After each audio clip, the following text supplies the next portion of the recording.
মোমো আর লীলা সকালবেলা বনে খেলছিল খুব মজা করে। হঠাৎ তারা গাছের ওপর থেকে ছোট করে কান্নার শব্দ শুনতে পেল। মোমো উপরের দিকে তাকিয়ে বলল, ওই শব্দটা কে করছে? দেখা গেল একটি ছোট্ট পাখি চিকন ডালে আটকে আছে, খুব ভয় পেয়েছে। লীলা ভয় পেয়ে বলল, ও না, বাচ্চা পাখিটাকে সাহায্য করতে হবে। মোমো বলল, চলো লীলা, আমরা একসাথে ওকে বাঁচাই। মোমো সাবধানে গাছে উঠতে লাগলো। লীলা নিচে দাঁড়িয়ে উৎসাহ দিচ্ছিল, সাবধানে যাস মোমো। একসময় ডালটা একটু কেঁপে উঠল, কিন্তু মোমো ভারসাম্য ঠিক রাখল। অবশেষে মোমো বাচ্চা পাখিটির কাছে পৌঁছে গেল। পাখিটি ভয় পেয়ে মোমোর হাতে লাফিয়ে পড়ল। মোমো আস্তে আস্তে নিচে নেমে আসতে লাগলো। লীলা খুশিতে হাত ছড়িয়ে দিল, ওয়াও, তুমি পেরেছো!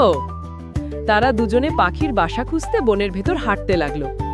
একসময় তারা একটি বাসা পেল, যেখানে আরো 2টি বাচ্চা পাখি অপেক্ষা করছে। মোমো আস্তে করে পাখিটিকে তার বাসায় বসিয়ে দিল। তখনই মা পাখি এসে খুশিতে ডাকতে লাগলো। মা পাখি ডানায় ছুঁয়ে ধন্যবাদ জানালো 2 বন্ধুকে। মোমো আর লীলা হাসলো, আমরা পেরেছি। আর শেষে তারা দুজনে বাড়ির পথে হাঁটতে লাগলো, খুব খুশি মনে।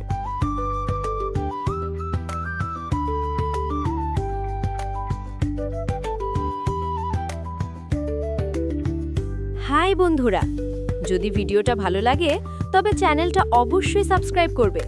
মোমো আর লীলা তোমাদের সাথে আবার আসবে।